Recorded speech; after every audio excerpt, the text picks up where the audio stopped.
Hey everyone, welcome back to From Clicks to Cash. Today's episode is for photographers who think they need expensive gear, paid ads, or formal training to build a successful business. Here are the three most important things you'll learn from Brian Zuckerman today. First, the power of saying yes before you're ready. Brian actually posted a free wedding offer on Thursday and shot his first wedding film that Saturday with just an A6500, a gimbal, and a 35mm lens. That video got 35,000 views in the first week and launched his entire cinematography career. He applies the same principle to everything. Perform before you think you're ready. Second, composite lighting that creates dramatic sports portraits without expensive equipment. Brian breaks down his technique of photographing sections of a scene separately and combining them to get light close to every subject, creating that signature hyper-realistic, moody look that makes his work instantly recognizable. He does it with a simple gear, Godox AD200, and no modifiers.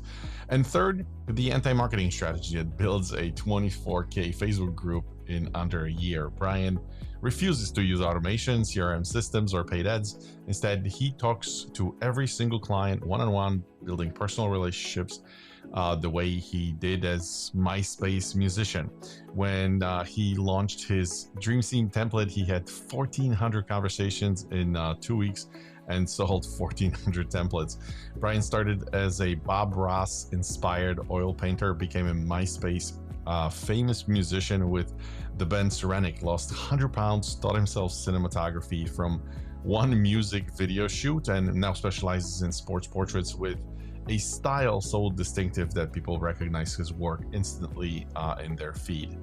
Self-taught, obsessed, personal, ladies and gentlemen, Brian Zuckerman.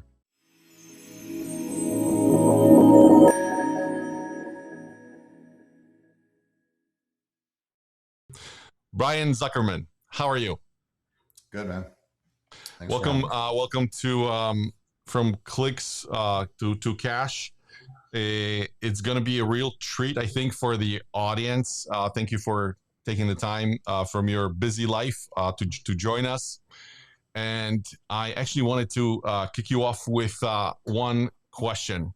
So a lot of people struggle, to become creative in one area. It's usually a big struggle. is usually a big struggle. Seems like your creativity cannot be contained. It's almost like it's in your blood. From music, cinematography, video, photography, you sing. Is there something that you're not doing creatively? I don't bake yet. Where does it come from? Tell us a little bit about your background, but we're gonna go for a second. Like, let's go back in time. Were you always a creative individual, like as a kid, or was there like a spark somewhere on the way? Yeah. I mean, as far back as I can remember, I always drew. And up through high school, I was doing a lot of, I did oil paintings. I was big into Bob Ross. I was just always big into teaching myself how to do everything. And once I start doing something, I don't stop. Like I'm on a journey to become the best or try to be the best. I started doing a lot of pencil portrait work through high school and decided, art is where I wanted to end up. I was never really artsy. I was more into sports and stuff like that. But I had the creativity and the artistic talent. I just didn't have I was never into like, who's my favorite artist. I didn't really know any artists, and I always just kind of did my own thing. And I kind of tried not to be influenced by too much outside stuff, just my own, what I liked. So I, decided I wanted to go to art school. Made the mistake of going to University of Maryland instead. I got accepted to art school, went to Maryland because I thought it was going to be more fun. But I was commuting and I hated it. And um, going to Maryland was kind of like a low point in my life. I was 100 pounds heavier and had lost all my friends after high school, while going to other schools and everything. And I was commuting, so I didn't really know anybody in my classes. And that kind of got me into sitting in my classes and writing lyrics. I'm Interesting. not sure where it came from, but I just started writing hundreds of songs, lyrics, and ignoring my classes. Stopped going to my classes because I didn't even realize that they didn't even have the graphic design major that I wanted to do. I was kind of aimless out there. I kind of slowly dropped out of all my classes that first semester, and realized I should be in art school. So I went, and they accepted me for the following year. I went to Corcoran College of Art and Design in DC. Completely changed. I was a top student there and got into graphic design. I'd always kind of taught myself back in the day, like Corel Draw and stuff like that. I was always interested in computer graphics and Photoshop kind of stuff before, I guess, it was Photoshop even. So I went to art school for graphic design and digital media. So I did a lot of video editing and stuff also, learned that, and web design. I got a little bit more away from, as college went on, the hand sketching and painting and stuff like that, and more into the computer side. I'd always done a little bit of photography just for fun, but nothing ever serious. It was always the editing side of it was where I kind of enjoyed. While I was going to art school, I taught myself to take those lyrics and teach myself to record. Started pretty badly making songs, and I ended up making like 4 full-length albums in college. Oh, wow. Listening back at them now, I was pretty terrible. I couldn't sing in tune, and I was just really teaching myself everything, using a little computer microphone on an amplifier and everything. But I did have the songwriting talent, and I would share a lot of stuff online, and I was getting more and more interest from people online in my music. And once I got to a point where I felt where I was a lot better than I was recording those songs, I changed the name.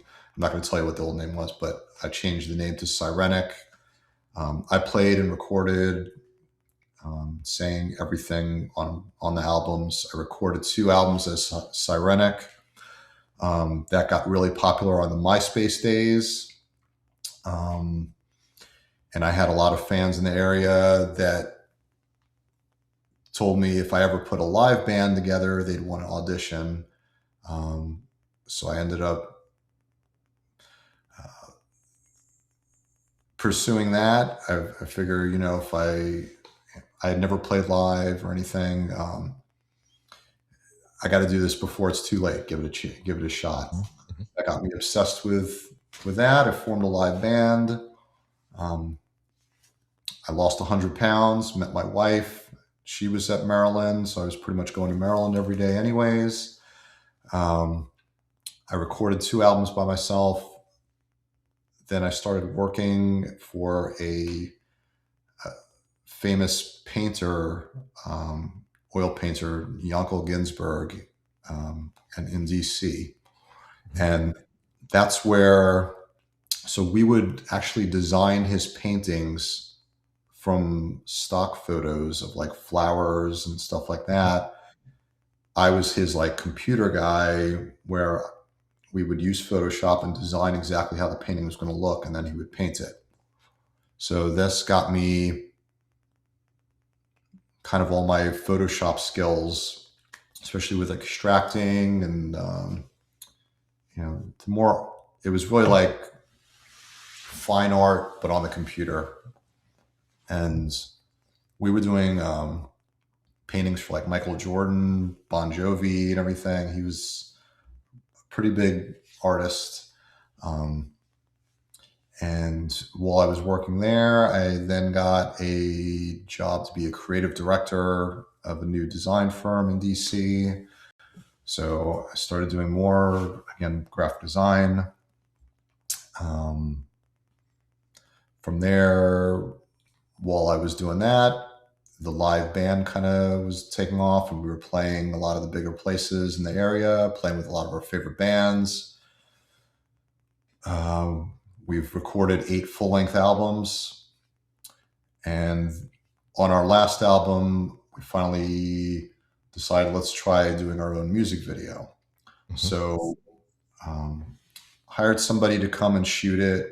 I had never really seen these mirrorless cameras and what they could do. He was using like an A6500, and we just did it in our guitarist's basement. He had a gimbal, did that, and I got the footage and I edited it and color graded it and everything. This got me obsessed with looking at mirrorless cameras. Mm-hmm. I hadn't really seen cinematic wedding films at that point. And one just came across my Facebook feed, and I was like, this is it. This is marrying music with video and photography and cinematography and emotion that from songwriting. I got to learn to do this. Went full on into learning, cinematography. Got myself an A6500 and a gimbal and a 35 millimeter lens. I decided, okay, I'm going to do one wedding for free just to, give this a shot. So I put an ad on Facebook. I was going to do a free wedding. I got over 100 replies in the first 2 days. Oh my God. Most of them weren't really weddings that I was interested in. They were, very low budget. I wanted something that was at least going to look nice if I'm going to do it for free. And I'm figuring, okay, this is going to be, at least 4 or 5 months out. I got a I was getting message after message, but I finally got a message from this bride who I had known through music in the area, and her fiance were kind of a power couple in the area. And she messages me, "Oh my God, you got to do our wedding." And I'm like, "Oh, this is perfect." It's like pretty girl, good looking guy. It's going to be a real nice wedding. I'm like, okay, perfect. I'll do it. When is it? Saturday. This was a Thursday. I'm like, okay, I'm going to do it. That's how I was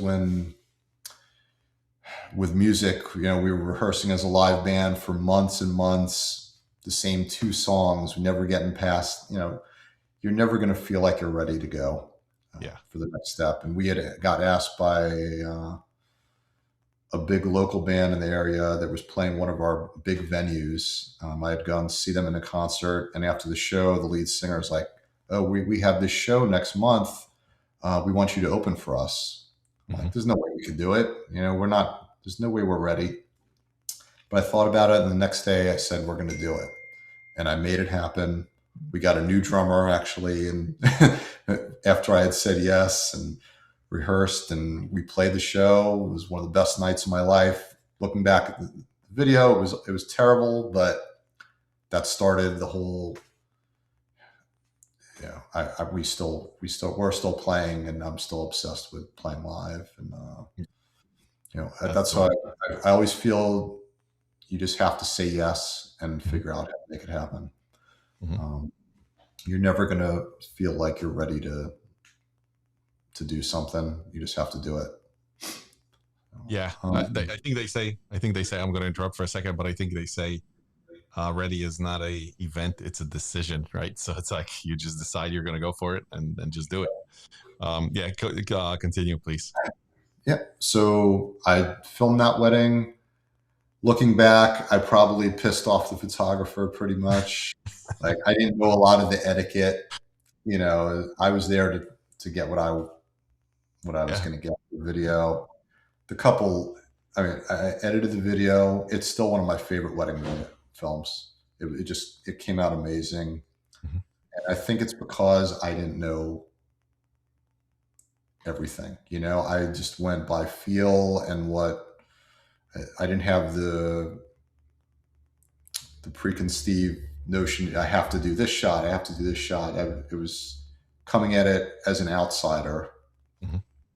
Um, that couple shared the video. I think we got 35,000 views in the first week. It took off from there. I was getting request after request, doing wedding films. So I started doing that for a few years. Um, did uh, some big budget stuff in other states. Really took off. COVID hit. Weddings got delayed and everything. We started going on, hikes and stuff because there was nothing else to do. And I started doing some more photography. And I'd always kind of had an editing style to my work. But I would be posting mainly like landscape type things on these hikes and everything. And people just fell in love with my editing style. And I started offering my Lightroom presets and teaching people about my editing. Um, and then a little after that, I was looking into strobe work. I'd always kind of been into, like, back in the day, Dave Hill. Do you know who that was? He did a lot Mhm. of album covers and stuff like that, but he was doing these really complex composites with strobes and lighting everything separately and putting them together. It was just, I was really drawn to being able to do something with photography that you couldn't do with video. Video always had to look more natural Yeah. lighting Yeah. and everything. So I wanted my photography to be something I couldn't do, like with Mhm. video. I always, I always kind of say it's like a hyper realistic look. Um, so that got me into learning more about, flash photography. Started out just using an 8200 on a monopod, having someone just hold the monopod. Didn't use any modifiers or anything, just to learn how to use the lighting. And that's what I Mhm. always recommend to people. Also, just I think the soft boxes and everything scare people because they're seeing Mhm. this huge thing when the light is only Yeah. Yeah. very small. Yeah. So, I mean, sure, it's going to give you that last 10% using the modifier, but you can get pretty close with just using a bare flash, honestly, Mhm. and Mhm. going out and experimenting like that. Um, so then I started, since COVID had shut down schools, um, I decided to do free, oh, not free, sorry. It was like $25 school photo mini shoot thing Mhm. outside. Yeah. I had hundreds of people do it. And that really just got me kind of honing in on my flash work. And then, of course, those people shared the images, got more family photography type stuff, and really just kind of went from there with my outdoor portrait work, and just developing my style. And so eventually pretty much everyone just knows, if they see it, they can instantly recognize my work from their feed. And that's kind of the biggest compliment I get. It might not be for everybody, but it's my style. Yeah. Yeah. Um, from there, I've been doing less less wedding film stuff and more transitioning more to photography. And then a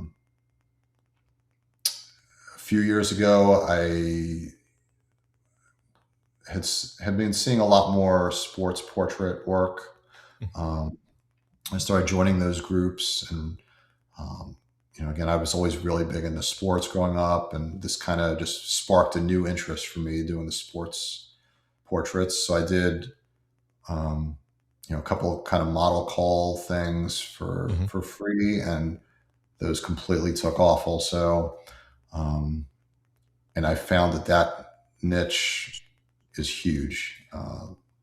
You know, and I started getting into more education and offering full Zoom classes on how I light and edit and everything. So I was doing a lot of one-on-one lessons, but then I realized I could price it a little cheaper and have group Zoom classes. And these classes are um, they're not high production workshops where I'm Yeah. going to have graphics and everything. It's very, it's Zoom, but with screen sharing, showing my whole editing and slides and sample photos and everything. But the value these people are getting out of this, I feel is so much more than if I would have put, you know, all this money into a high production workshop kind of thing. Because I'm just giving away every piece of information and tip and trick that I've learned over the years, and so those classes have just skyrocketed. And then I kind of got more into bringing back my graphic design side of it and doing templates. Um, Not so much the templates where there's a bunch of text all over the place and everything, but more the the effect side of things, where um, generating the look of something without having to spend the money on, you know, fog and crazy lights and Mhm. things like that, and just really looking for problems to solve. You know, that's that's how you make a business. Yeah. Look for problems that make life easier for these people. Yeah. Uh, Yeah. Yeah. Oh, no, totally. I mean, yeah, they're gonna cut down on time and probably a lot of other investments that they don't need, right? So I'll stop you here. sure. This is a lot to dissect through, Yeah. but I'll poke a couple things that you said, because I'm just curious too. So first of all, let's go back in time. So it sounded like it was kind of maybe music, cinematography, photography, or maybe Yeah. graphic and then music. It's kind of everything at once. Uh, I have so many ideas of things I want to do, and it's like it kind of I I'm very impatient also, Uh-huh. so I should space things out more Uh, and let them breathe a bit. But I yeah, just yeah. get ideas, and I just want to make them happen. I always got to be creating something. So Yeah, yeah. This kind of answers, I think, my second question. But the first one, first of all, Cyrenic. How did you come up with the name for the band? Because it sounds like a very lyrical things, like yeah, sirens, or where yeah, does it yeah. come from? So when I before Cyrenic and under my other name, I had had a song called Siren, Yeah, there you go. Okay. SIRN. Yeah, And when it was time to change names, I really liked that word, and mhm. then I I figured I can make that word into more of like an adjective. That something Yeah, is yeah. Cyrenic, and I always the definition I have is it's I think I haven't done it in a while, but I think it's mysterious and seductively alluring. So like the siren, Got it. that's from the sirens, um, that would draw people in uh, with their sound. Yeah, So yeah, yeah. yeah, Makes and sense. So I decided to spell it a little differently because yeah, yeah, yeah. So sounds like Cyrenic at one point had a free photography services, free cinematography services. The album covers was the main thing. Like, our artwork. I always just like to. Like, I don't consider myself a photographer or a cinematographer. I'm just an artist, and I just like to create. I'm afraid to ask, but who built the website for Cyrenic? Totally makes. That hasn't been updated in forever. Yeah, totally. So right now, stuff is always more the last thing. Right. So right now, I mean, sounds like most of it is photography right now. Like, if you had to like assign percentages, do you still spend like 10% of the time with the band, or do maybe cinematography at this point, or is it just photography and teaching photography? I'd say 70% photography right now. 20% graphic design, 10% the band, maybe. Yeah, totally makes sense. We're still writing and everything. I feel like we kind of hit our high at when things were good, and a lot of places after COVID, clubs shut down and everything, and there's just not the same scene as there was. Yeah. We all were doing other things, and but we're still a band. There's still stuff that will come out. It's just not a priority anymore. Yeah, and like you said, a lot of times when you're digging into an area, like you said, I don't know, even I'll use an example like off-camera lighting or something. Like, it takes time to plow through this subject, right? To get it to get it right. So sometimes filling in 10 cups, it's much easier to fill in 2 or 3, right? So totally get it. But the one important thing that you said was because you've been switching, man, all over the place and like effortlessly.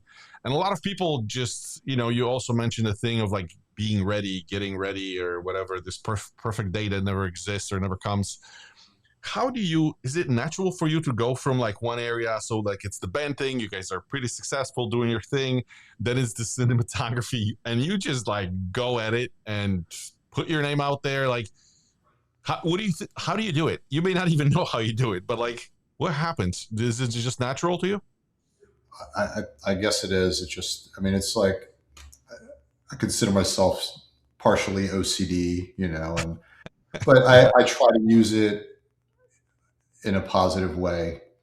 Like, I've never drank in my life because I knew I would, that's something I would probably be addicted to because that's just how I am, I'd rather use that obsessiveness on creativity, Yeah. And the other question that goes hand in hand is, so like you have 2 albums, assigned to your name. You're doing you guys are doing your thing again. Cinematography, you have established your portfolio, right? And it's like you almost have to, then photography, you have to reset back to like zero. Your portfolio, like nothing, unless, I don't know, you cut frames or something. Yeah, that kind of ties. Struggle with that? Yeah, I've countless times had to restart from zero because, like, the same thing with the music. When it was just me, I didn't have any local following because I didn't need one. I wasn't playing live. I was on Myspace, and people all over the world were fans. I would, and this kind of ties into how I do things now. I would talk to everyone individually. I was never one for paying for ads and sending them to a website blindly and everything. I like to talk to every single fan, talk to them about the music. I built so many personal relationships through the music. And so many. I love hearing the stories that people connect with it. I'm all about emotion, getting emotion out of people and everything also. So when I formed the live band, it was, like you said, starting from absolute zero because I had fans all over the world, but those people aren't going to come to a local show, and it was starting from scratch and building a local fan base. And then the same thing with, cinematography and, photography. I've always just been one to put my work out there, and that's how people find me. I've never paid for any ads or anything. Unfortunately, there's great Facebook groups in my area, Mhm. and people are really invested in those, and that's how my name gets out there, and Yeah, they see my work. I just post my work, and yeah, yeah. yeah. Um, the other question was also, you said when you started, was it with like intention to just focus on weddings? Did you just take anything that sort of anybody that knocked on the door, whether it was family, sports, weddings, or I was really into the weddings just because of the emotion involved Mhm, and mhm. the music side of it. I even used our music in some of the wedding films, and I loved finding the perfect songs. And that's where I kind of also felt I kind of stood out, was picking the perfect music, since I had that background, and really just concentrating on the emotion rather than um, just beautiful shots and everything. But Yeah, yeah. It's interesting because it's back to back. I had an interview recently with Anderson Marquez from. He's originally from Brazil, lives in Orlando now, and he said he's actually using, he writes songs too, and very often uses them in like highlights or something. Very cool. But like when you, so knowing what you know today, if you had somebody new trying to start and just focus on one, doing weddings or sports photography or families, there's like complexity, there's ease of working with a client. Like with families, you can have like little kids running around. With your seniors, it's probably more manageable, they're not little kids. But like weddings, it's constant stress, anxiety, and just kind of making sure everything is in place. If somebody said, hey Brian, so like which one would you recommend I start with, what would your answer be? I would say photography now, but I think for the video, what kind of, I'm not burned out, but burned me out a little bit is just the editing part of No, no, no. it. But what I'm saying, type of photography. Not we're not talking Oh, cinematography, music, just type of photography. um, the most manageable, I would say, is, like I said, senior shoots where Mhm. they're old enough to be able to follow directions and not be um, have Yeah. a total breakdown. Some of them might, but um, yeah, and you're just concentrating on one person. I think posing is always the last thing to come for people. A lot of people learn the lighting and everything, but that's that final, 20%, I'd say, is the posing and learning how to do that and interact with people and make them look good. Yeah, it's Um, almost, you have to learn how to be comfortable in front of your client. Not only the client has to be comfortable, but you have to be comfortable as well. yeah, and Um, that's again where everything kind of ties in. Like growing up in high school, I never would imagine myself performing on a stage. I was very introverted and self-conscious and never speak in front of anyone or anything. But being in the band and learning to perform on stage, that got me more comfortable in front of people, which led to being comfortable in front of clients and instructing them, and then eventually, teaching online. And it all just kind of is part of the journey, and everything is kind of fed into each other. yeah, yeah. Um, I This was a pretty good intro. Let's look at your work. I know some of the people probably The watching intro, this jeez. are some of the people watching this probably itching to like see your work. If they're not familiar with your work, let's pull up the website. So before I actually pull up the stills that I got ready for this interview, I just wanted to like literally scroll through. You mentioned a couple categories: weddings, families, seniors, and seniors just purely senior portraits, and then a lot of like sports photography. I know originally, I just stumbled across the sports photography. I was absolutely blown away. So that's what I'm going to focus on. But this is not to discredit you. I know you're all over the place with what you shoot. But I'll switch over to sports because I did have a couple questions there. And we're going to start with this signature photo. I know you're saying that it's getting a lot of feedback. Very like dramatic, moody, almost Like I totally see you with being on the band and taking photos of the bands because they tend to be a Yeah, little darker and moody. yeah, absolutely. It's definitely my just the whole vibe of like, um, you know, darker and dramatic is what I would Yeah. say. Yeah. And was it intentional like when you started, or was it just trial error and then you stumbled maybe across presets, or maybe in Photoshop enough time spent? Like how did the style evolve? Um, I don't know. Even just from my graphic design days, I was always just trying to push the envelope of dramatic images. I wanted something that was going to make you stop and look. Yeah, Um, yeah, yeah, totally. When we're looking at image like this, is it a composite? Is most of it done on camera with lighting? Like what's happening here? yeah. So this one is a complete composite Mm-hmm, that this was shot in a gym, with two rim lights on either side of her and one key light to camera right.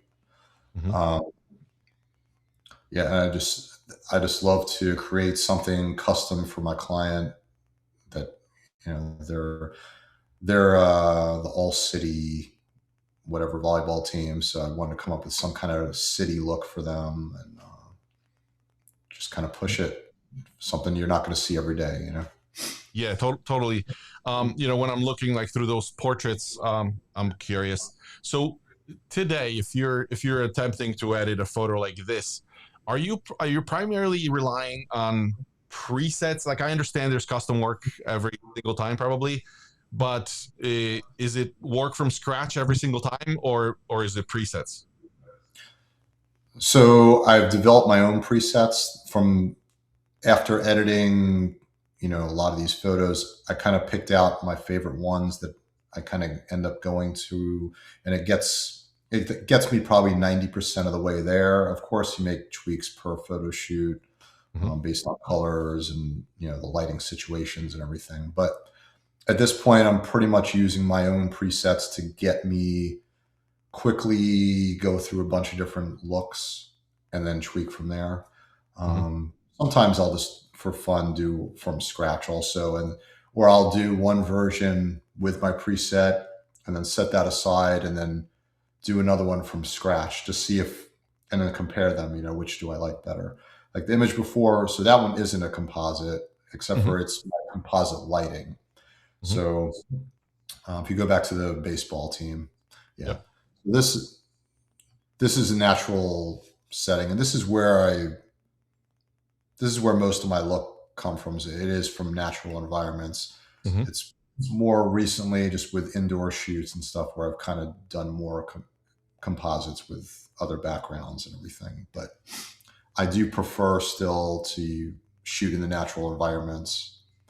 Um, but I've developed kind of my composite lighting technique where I'm still photographing little sections of this group separately and then putting them together to create that more dramatic look where you can get the light really close. Um, so it's almost Yeah. like you're lighting in each individually. So On that's my some of that's one of my favorite thing to do is yeah, composite lighting. yeah, yeah, yeah, yeah. No, I understand. With simpler images, and I'm not saying this is simple, but like something like this where it's not a heavy composite. So I understand with composites and your background, you spend good amount of time in Photoshop. I know a lot of people are sort of switching over to like Lightroom, and Lightroom kind of got good enough maybe to carry the load on some edits. Do you agree or disagree? Are you still heavy on Photoshop and Lightroom just maybe for 10%, or is it 50-50? It's the opposite. I'm probably 95% Lightroom. Um, on stuff like this where I'm putting them in a different background, everything. Yeah, of course, I'm still doing that stuff in Photoshop, but I'm still doing all my actual editing in Lightroom to get the look of the actual portraits. Gotcha, Um, gotcha. The next one here, the question was because it's curious. How many, like, do you just overshoot with those sports arrangements? How many shots does it, like, do you just shoot until lightning strikes, or do you walk in with the mindset with the cheat sheet maybe in place and you know exactly where you're after? No, I'm kind of the same way where I like doing too many different things. So I probably should spend more time on one like pose and really dialing in that. But I like getting as much variety as I can and going doing different scenes and everything, especially like senior portraits and stuff like that. I'm not looking for one image. I'm looking Mm-hmm. for 100 great images, and then which I probably shouldn't do, but that's just how I am. I'm not spending a lot of time on these at all. Like, and that's honestly what I hear from all my clients is just how incredibly fast I'm working and my turnaround is. I mean, I'm almost always delivering the images like the next day, even with heavy Photoshop. Wow. Okay. Um, and I get so excited after a shoot that I want to come home and I want to edit. I want to go through the Mm-hmm. images. Mm-hmm. I can never just be like, oh, okay, I'll look at these next week, or Yeah, yeah, yeah. just how I am. Get it, totally. I was looking at those action shots, and I'm like, how, they must be super hard to recreate. Is it like, do you instruct your client to just, hey, go over there and walk, run, or is it like a pose where they actually just perform the act? Yeah, I mean, I'll give them direction, but most of the time they kind of know for sports what they want to do, and they're used to doing the motions and everything. But Yeah, yeah, yeah. Or this shot here, with the catcher. I mean, that has to be timed correctly, or it has to be Photoshop. yeah, no, that's all timed. That's all a real shot. Um, with that, we just kind of put some dirt in their glove and have the dad pitch to them, and Uh-huh. it's just kind of playing with the lighting and what the best spot is for that. But yeah, I'm only spending a couple of minutes for actually shooting those. Got it. Do you often have clients come in, like when they come in, obviously they see your work online, maybe a friend worked with you. Do they usually point to photos like, here is what we need? Or is it your total creativity? They just show up and you do No, the. no. Most of the time, they are just like you. You tell me what looks good, and that they trust me.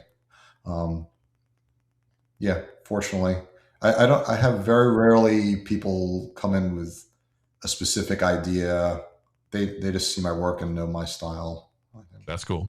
Yeah. Yeah. Get it. Understand.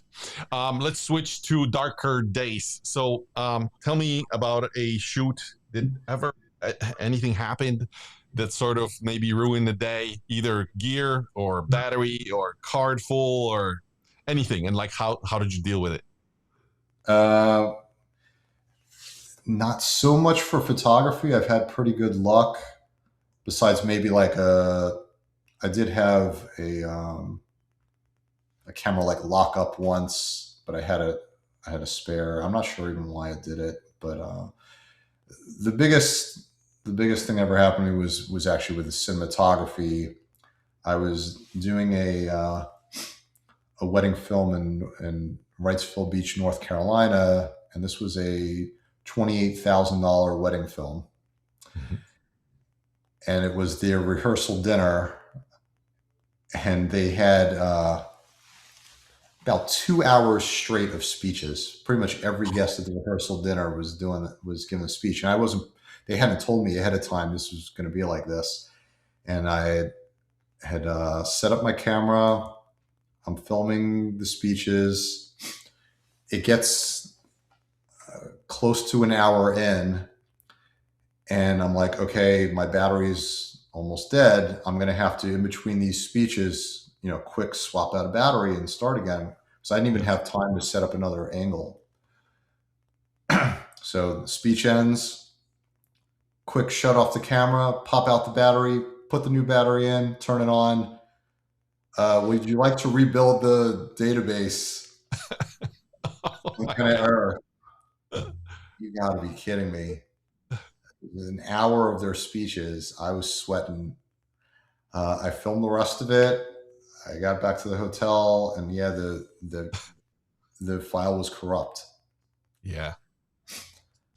So what had happened is, since it was filming for so long, I had, once I stopped recording, I probably should have waited like 10 seconds for it to save that file. I popped the battery out too soon, and it just got rid of it. Um, Thankfully, I did find an affordable solution. I sent the file to, and the guy was able to miraculously get it back. Oh, wow. Okay. And it only cost me, I think, like $100 or so. Holy crap. Yeah, yeah, yeah. Lucky. That was It was like by far the biggest wedding I'd ever done, and that had to happen then. So Of course, of that course. was the worst thing that ever happened to me. Yeah, So yeah, never yeah, shut yeah. your camera off before it's Yeah, done. of course. Do you ever like struggle with, you're shooting with seniors, but slash kids, or kids come with parents, moms, ambitious moms, maybe with ideas. Ever run into like snags with clients on location? Once in a while, someone will just expect too much out of their kid that they should know is not going to be able to handle this. Yeah. I've been pretty fortunate to still be able to get salvageable shots, even if a kid's hysterical. We're usually able to make it work. Yeah, I have four boys, so I'm used to trying to get something to work. I have to composite all our family images because you can never get any of them to look at the camera all at once, and especially with two dogs also. So I'm used to working with small kids. I also coach football, so I think it's got me more used to working with kids, and being able to talk to them not as a parent but as a coach and coach them into yeah, getting what we need from them. So yeah, yeah. You seem to have a very long fuse, which is I don't, but I'm able to do it with clients. But I get it. I get not my own kids. No, I'm very. Yeah. Hey, let's talk about the process. Those seniors, when they come in, because a lot of people are going to be curious how this works. So you get an inquiry from a client. What is it, like an email or DM or both? Most of the time through either Facebook from people knowing me or my website, but it's usually the parent. But yeah. Okay. And then how is it, like, how early in the process? Is it like a week before the shoot, a month before the shoot? Like weddings are usually, a year. Yeah. No, it completely varies. I mean, it could be almost a year in advance where they're looking at when their kid's going to be a senior next year, but it also Oh, could be okay. the following week or days. It there's no set thing for that, obviously. And Um, and for senior photos, do you actually hold a consultation, kind of like with weddings? no, I've not. Well, with weddings I do, but Yeah, um, no, seniors and that's pretty easy. actually, yeah, I don't. I like to do things on the fly, and that's one thing I actually loved about weddings is it's nonstop problem solving. Mm-hmm. I don't like to have a set game plan when I'm going in. I like figuring out, okay, let's find the perfect spot to do this, and Mm-hmm. and I love pressure and performing under pressure. That's just I thrive Yeah. on that. So. So how do you set expectations? Like when they reach out, do you send them a pamphlet, trifold, something like here's what we're going to do and how we're going to do it? Or Just a message with a few options. I'm I'm almost all digital, Mhm. where I like just delivering the final images. They get a set number of images. They could always buy more, but um, I haven't been into prints. I've kind of experimented lately with offering more prints for the sports stuff, but I think I'm going to go back away from it. Honestly, I see. just I see. Yeah, because you know what, I've battled with that idea because I was digital only, and at one point there's just I always wonder, what do clients do, anything with those files? You know what I mean? Like there's a school of thought where photographers are saying prints are the only option because it hangs on a wall. It's a reminder. It's a walking billboard. Client becomes they just value your work at a higher level. I don't know. I understand that, but I just I kind of don't want to get into the prints as much. It Yeah, just totally fine. Yeah, it's a totally. side that doesn't really interest me much, and I'm charging enough where it doesn't matter. And that's I think the answer, to that problem.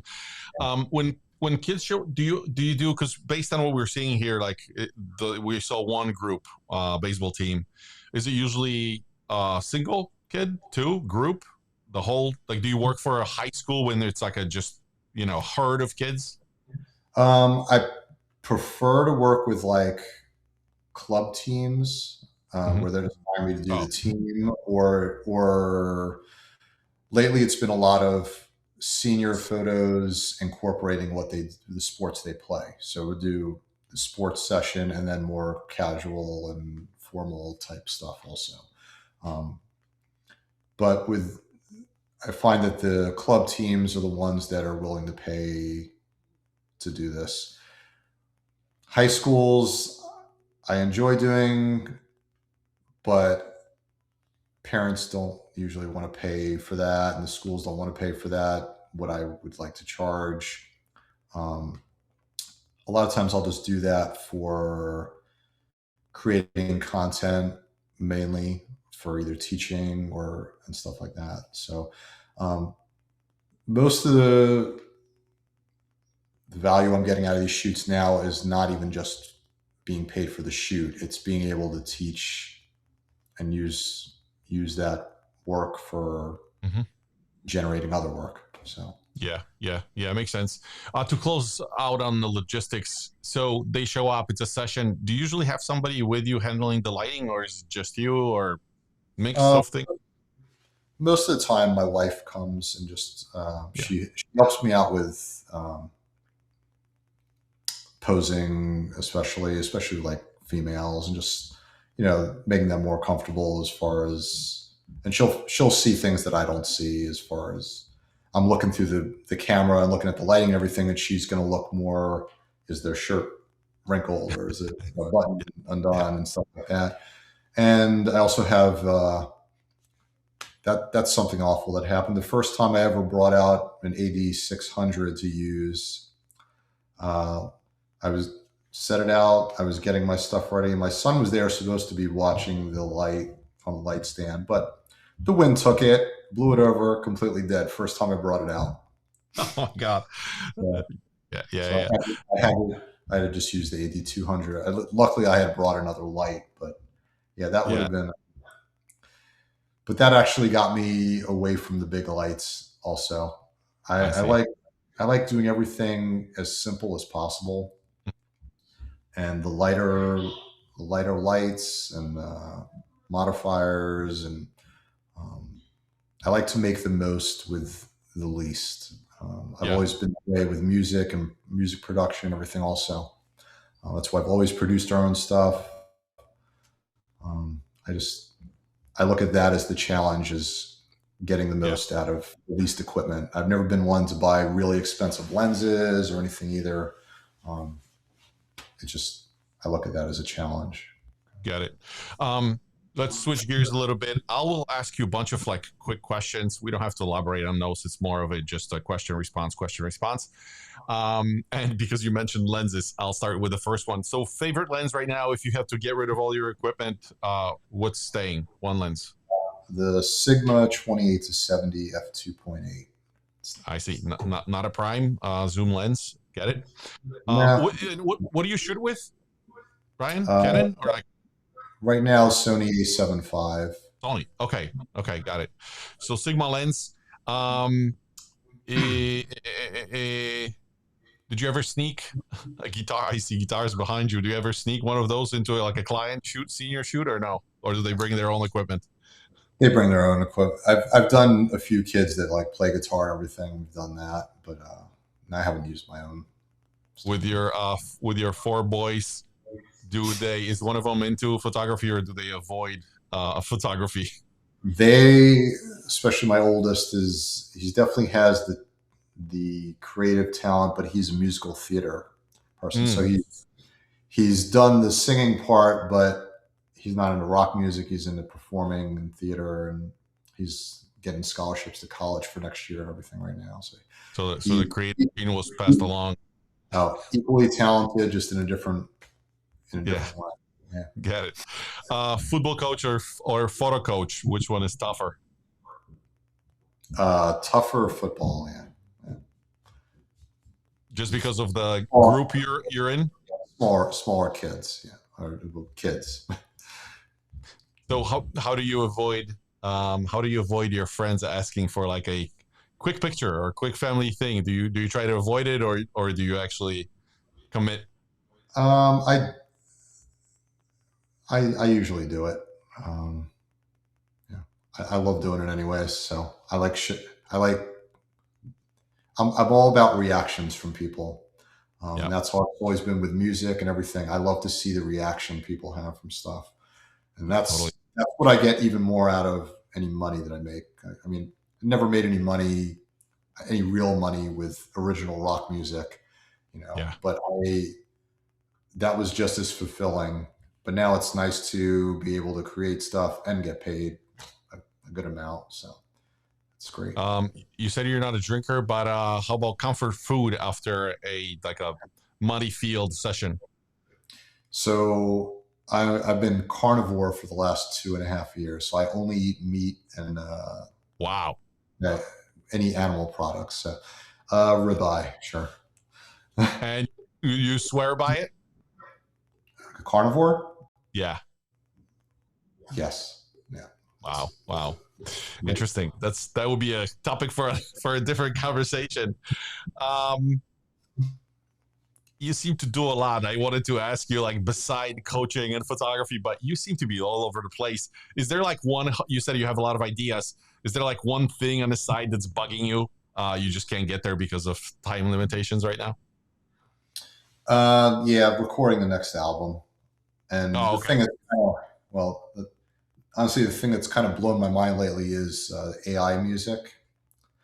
And I've been playing with just putting some of our old songs in and letting it create cover versions, and it's unbelievable. Wow. Like What do you? it's cool to hear your stuff from as like a listener for the first time again. Yeah. It's crazy what's going on with AI. Yeah, man. I see this guy on YouTube, very popular guy. He has a drum set in front of him, and he usually plays something that's a remake, like a Phil Collins recently, or or Michael Jackson, and it's a totally different vibe, totally different set of feelings when you listen to those songs. Yeah, yeah. Um, gear guilty pleasure. Anything that you bought recently? You're kind of minimalist. You said that, but like, did you buy something just for fun recently, or are you pretty strict with what you're buying? I haven't bought anything in a while except for the A7 V, which I thought was gonna. I really just wanted it because of the screen, because it has the fully. I missed the A7 IV had the flip out screen, and I never really liked the flip out screen. Mm-hmm. But what that actually did for me, I always looked at my stuff when I was shooting with A7 III. I like to say my work is more cinematic, and Mm-hmm. because of the tilt screen, I almost always shot in landscape, Mm-hmm. even portraits. But then with A7 IV, when it had the flip out screen, I found myself shooting more portrait. And Mm-hmm. I thought this was going to kind of switch me back because it has the tilt screen. So I do like it for that, but um, I find it difficult to switch back and forth. You got to like fold the screen up and do a lot more to go from portrait to landscape. So I'm not loving it as much as I expected, but it's still an upgrade. Um, I don't regret it, but that was my new toy. Yeah. Getting that. Anything else in the near future? Like, are you? Sometimes we have the permutations of lenses, Mark II, Mark III. Like, are you pretty happy with the setup that you have right now? Yeah, I used to be so much into equipment and always buying new stuff, but I feel like we've kind of reached a point where Yeah. everything is as good as it's kind of going to get now, you know. Yeah. Yeah. I don't need 8K video and Yeah. yeah, Yeah. Totally. It does the job, right? yeah. The client ultimately is the judge. I recently had an interview with someone that mentioned Joey Fernandez mentioned Viltrox lenses. It's like a Godox, I guess, right? Have you seen those? Have you experimented with those at all? I don't have any Viltrox. No, I do have I think the Samyang is kind of similar to that. I have Mm-hmm, the 135 1.8. I love that lens. mm-hmm. Yeah, I'm a big fan of his. He was one of the early people that I kind of learned from, actually. Yeah. It was cool to see Oh his yeah, interview. Yeah. yeah. Um, in terms of software now, because we were talking hardware, but like in terms of software, anything AI related, do you use it for fun, creativity? Do you like, I don't know if you experiment with it at all? Do you use it for maybe, I don't know, business, like business component somewhere where maybe it's messaging clients, or like, does AI exist in your world right now? For generative fill, definitely in Photoshop. I mean, it's crazy that we used to have to hand clone out everything, you know, and it does really a better job than you can ever do Mm-hmm, by hand. It's just getting better and better. So I do use it for that. I don't usually use it for creating anything from scratch. Um, in terms of like backgrounds and templates and stuff like that, I'm usually using either my own photos and editing those, or stock. I use mm-hmm. stock images. They're real photos. Um, it's just such a time changing with AI though. I do feel like you're going to have to get on board with it because it's not going to go anywhere. So you either need to use it to your advantage or miss out. You know. Yeah. And in terms of automation, just curious because I mean, you work with a lot of clients. Do you use any sort of automation tool like a platform CRM, whether it's, I don't know, high level, 14 hats, or do you just do everything by hand kind of? No, that's kind of what ties back into like the MySpace days where I found success with music. Mm-hmm, I and this is the same thing with everything I offer online. I could send people to a website blindly, but that's just not how I do business. I want everyone to message me, mm-hmm. and I like discussing their personal case and what they're looking for and what's going to help them the best and build relationships with people. I put out a template a few weeks ago. It's called Dream Seam, Mm-hmm. and it's very simple, seamless kind of backdrop. But I found the need for people that um, it caught on like wildfire, and I was literally getting a message every 10 seconds for 2 weeks. Oh my I, God. I've sold 1,400 of them in two Uh, weeks. yeah, So yeah. that's even more than that. 1,400 conversations I've had with people one on one. And same thing with my lighting classes and everything. I'm talking to everybody one on one, and I don't want to send them to a website and just Get it. that's That just makes how I sense. am, you know. And yeah, Facebook is everything for me, honestly. I Wow. haven't really gotten into Instagram Mm-hmm, ever. I mean, I post some work on Instagram, but I just haven't found how to use it. mm-hmm. I don't feel like it's as personal. Um, yeah. So you don't. This is future business future, and it's more of a guess. Obviously, you don't know maybe at this point, but it sounds like you're not planning on scaling or hiring photographers, or like how do you see your business? Are you planning on shooting forever, or like selling the business at one point, or if it was your guess right now, what do you think would happen in the end? I mean, I never would have guessed, you know, 10 years ago I'd be doing this, or 20 years ago I'd ever be on stage. So I know things change and I'm going to end up changing. Um, Totally. but I want to be the best as I could be at the moment.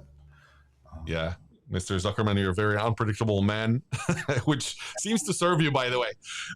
Before we finish, there's always one question that I ask. Somebody new hopping on board, they want to be a photographer. They have a low budget, obviously, maybe $3,000, maybe a credit card or whatever. But like, what would be the advice in terms of getting the equipment? You said you didn't spend money on ads, so it's probably like, is getting a Sony Alpha 3, it's dated camera, but like still Yeah. works. What No, would I you mean, say? the longest time, especially for video, I was using the APS-C Sonys. I had every single one of them, A6100, A62, all the way up through the A6600. I personally, I think I enjoyed it more doing it with those, and the limitations, and you're not going to notice a huge quality difference. Yeah, I think the only real advantage is like the dual memory card slots. If you're doing a wedding, you definitely want that, just to have a backup. Not that I know from experience again, but the gear is not huge, and you can get 95% of the way there. No one's going to notice the difference if you're using full frame, or what length. Especially with lenses, the return on the what's the phrase I'm looking for, where there's the rate of return on that final percentage, you're not going to notice diminishing return. Love yeah, diminishing returns. Yeah. Use what you can afford and what's going to make you go out and enjoy shooting. I enjoy shooting with the Godox 8200. It's small. That's what I would get. That's what I would recommend to anybody starting out, because you're actually going to use it. Yeah, totally. So not fancy equipment. Buy something affordable. Upgrade when you understand actually why you're upgrading. What about lead generation? Would you just go out and try to talk to a lot of people, build relationships, shoot for free at the beginning? Like, what would be the strategy? Yeah, for me, I always recommend doing something for free to build your portfolio and skills, and then just, if you could find some Facebook groups and go to where the people are. Yeah, totally. Speaking of which, before we close, I wanted to go back to, for those that would like to find you, Brian, you can find Brian through his website. It's bzphoto.co, or he mentioned Facebook groups. You can also go and check out his Facebook group, join a group. There's seems like there is a good number of folks in there, 24K. Yeah, we started it less than a year ago. And this was just a place to kind of get my customers and fans of my work and people that were looking to learn into one place. And it's taken off like crazy. And, that's kind of the hub of where everything is now, this Facebook group. Yeah. In terms of getting you mentioned the presets or templates. Is it as easy as just DMing you on Facebook, going to your website? What's like the easiest way?